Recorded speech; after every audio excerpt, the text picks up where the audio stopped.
Hello, welcome back to another video. Today I am doing a long-awaited life update. So this is going to be a very chitty chatty video, but I've got some things to cover. Some things good, some things hard and heavy, and we're gonna get the heavy things out of the way because they happen first. Grab a cup of coffee, tea, energy drink, whatever it is that floats your boat. Grab it, strap in. We're going to be here for a little while and we're going on a ride. If you had have seen my goal setting video for the year, you would have seen that I talked a lot about something that happened with my daughter that completely changed me and rocked my world, changed my perspective on life. Family presence and everything is just such a big important thing to me, as well as quality time. So oh my god, I'm gonna get choked up a bit, I think, talking about this. I probably will because I haven't actually sat down and talked to anyone about this, so excuse me if there are some tears. On New Year's Eve 2024, it was a normal day. We were staying over at a family friend's house for a couple of nights. We decided to take the kids out to burn some energy, then we kind of come back, and friend offered to have the kids a little while and take them for a swim and everything,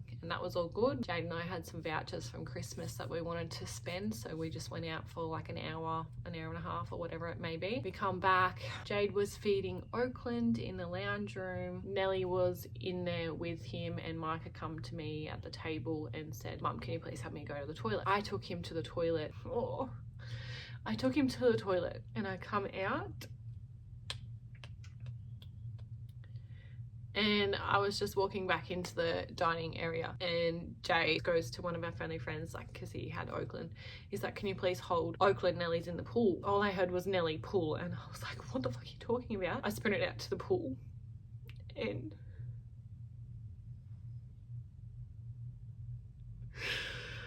whoa, I didn't think this was going to be so hard. I sprinted out to the pool, saw our little girl.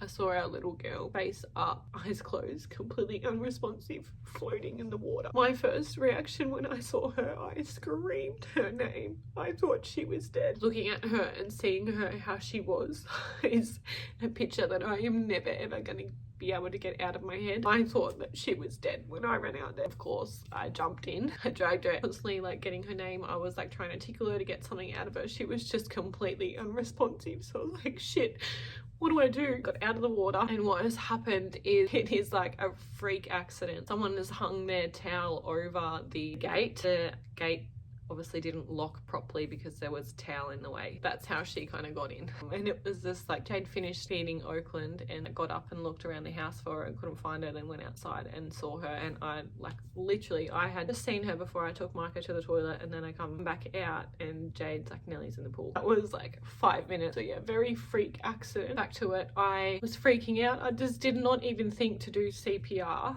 don't know why. She was just limp on me. She was completely limp.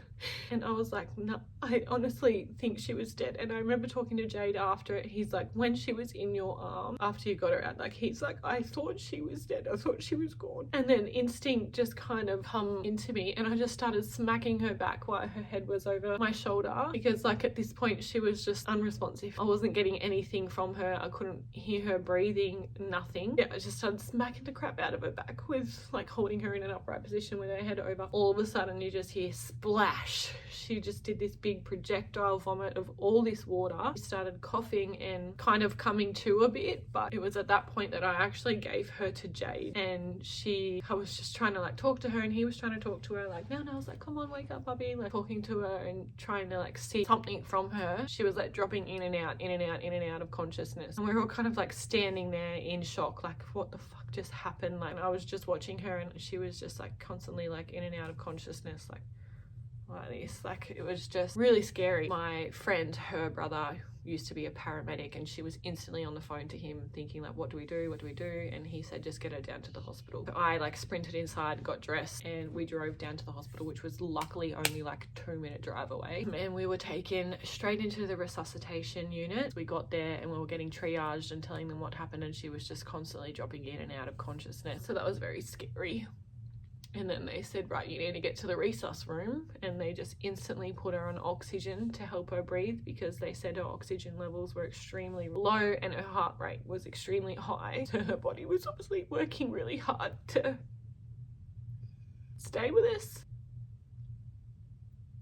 I don't think I'm ever going to forget this. It's just, yeah, really traumatic. She did just keep dropping in and out a bit there, but with the oxygen and everything, you know, her levels come back up a bit. They told us that we would have to be in there 1 or 2 nights when they would transfer us into the children's ward. But they said with a drowning, the 6 to 8 hour mark after a drowning is when things can kind of get dangerous again. It's almost like the organs inside can have that response again. Don't even want to think about that, but thank God that didn't happen with Nellie. The 6 to 8 hour mark was actually midnight, New Year's Eve / New Year's Day. When I tell you, I didn't sleep a wink because I was just so scared of something happening again. Jade's like, do you want me to stay at the hospital, or what do you want to do? And I was like, I can't leave her side. I can't leave her here. I want to be with her. I think just that sudden realization, all the shock and aftershock had kind of set in. I think it all just kind of hit me when Jade was leaving. I was staying with her overnight. Like she nearly died. Oh. That whole night in the hospital, I just spent going over and over and over everything in my head to think, oh God, what did I do? Thinking of what would have been my last interaction with her had she been gone.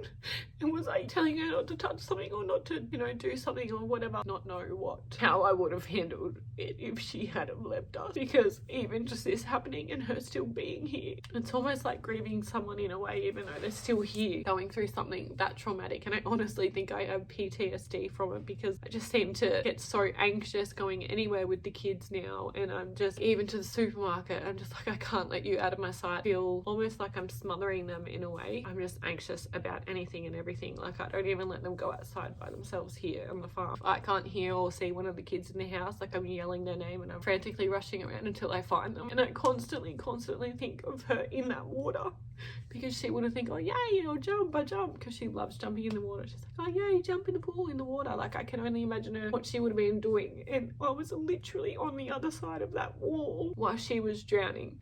And I just keep thinking that she would have tried to yell out mummy or daddy, because she would have been so scared. I can't imagine how scared she would have been in that moment, and freaking out and panicking and probably trying to call out to mummy or daddy and them not coming. And I can only imagine how helpless she felt and how scared she would have been. But one thing the doctors asked us, they were like, does your daughter do swimming lessons? And I said, yeah, she's done swimming lessons. Why is that? They said, because she must have worked really, really hard in that water to flip herself up the other way so that her mouth was out of water. If she was still face down and under the water, things could have been a lot worse. If your kid's not in swimming lessons, please enroll them. It could save their life. But yeah, that's obviously something that's been really traumatic. We got back home, and it wasn't until 2 days later that I decided to like actually unpack everything, because I just been obviously really traumatized. I was unpacking the bags, and it wasn't until I got to one that I was like, holy shit, like all these clothes are still wet. And I just lost it. Saw that outfit that she was in, and it just brought everything back to me. I honestly do feel like I have a bit of PTSD, but that just absolutely rocked mine and Jade's world. I just constantly think now when I look at her, I'm like, I can't believe I could possibly have never heard her laugh again, or see her smiling and being cheeky and dancing and shaking her bum. Like, I can't believe that nearly got taken away from me. I'm going to move on from sad, heavy stuff now. There has been other health stuff with another family member of mine that I'm not going to dive into, because that's something also still very fresh and raw, and I'm not ready to talk about that and face that. But 2025 is going to be one of the hardest years of my life. It already is. Seems to have been one thing after the other after the other after the other this year, and we're not doing easy things in 2025, that's for sure. That's my motto of the year. So it's nearly March. I think it's the 25th or 26th of February. Our house was put up for sale. It was all an online auction where they have like 6 or 7 other houses. They kind of go from one to the next, and people bid online. When it went to auction, we got one bid. It was nowhere near that range, even the bottom level of that range. So they had a counter offer in there, whereas if it wasn't reached to a certain point, then it was pulled from the auction, and then then it will go back to private sale. But luckily enough, we had a person who missed out on a house in the same suburb contact our real estate agent the same night and put an offer on our house, and it is currently in settlement to them at the moment. Thank God. That's something that's being ticked off our list. That obviously means that we are now putting roots down here, being here and seeing how happy and free my kids are. They're starting to make friends at daycare and they're honestly just blossoming. They have been through so much change already. I just know in my heart that moving here and making a decision to stay here it's the right thing to do for my kids. They do 3 days in a row because last year they were going Monday, Tuesday, Thursday, and that Wednesday in the middle they were just so hard, so wired and just testing the limits and fighting. It just wasn't fun. So I was like, you know what, I need to change that so that they've just got the 3 days bang bang bang in a row, and then they've got the 4 days to rest, recenter themselves. And I have found that has really been helping. They're obviously very tired come Thursday night, and Friday is honestly just like a chill day, but it's something that we all need. It's all been a big adjustment. There's just been so many things happening. I start work again. Going back one day with everything that's happened, I really need to put myself first and my mental health first. Otherwise I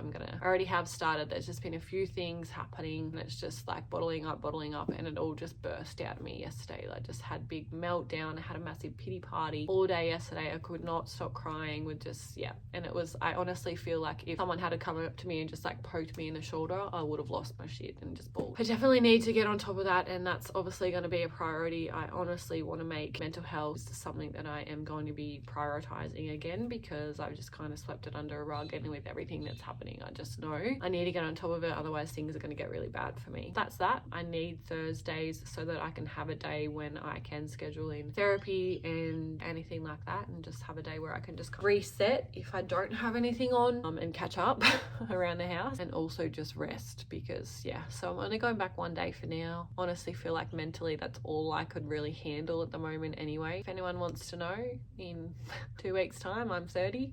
Literally 2 weeks from today. I don't really have anything else to say on that subject. Honestly, everything that has happened in this short 2 months is just crazy, and honestly has set the tone for this year that, you know, there's going to be a lot of hard and uncomfortable changes and things happening all this year, and I need to get myself back mentally strong so that I can prepare and deal with these things in a healthy way. But my next video will be back to reading content, and I will be doing my wrap up for the month of February, because I have had a really good reading month this month. I have just finished my 8th book and I'm on my 9th. With 2 days still to go, I honestly think I could finish my 9th one as well. Thank you so much for watching. Probably hasn't been something easy to hear, but it's just been our reality. Like I said, lots of hard things happening this year, lots of change, and there will be lots of struggles, but that's okay. Like I said, we're doing hard things this year. Nothing's going to be easy or come easy. But I'm going to end this video off here. So thank you so much for watching, and please remember, if you have little kids, no matter how young they are, you can literally start from 6 weeks. Get your kid in swimming lessons. It may save their life. Thank you again. Sorry it hasn't been a very happy video, but I will speak to you very, very soon, most likely from this exact same spot, talking about the books that I read in February.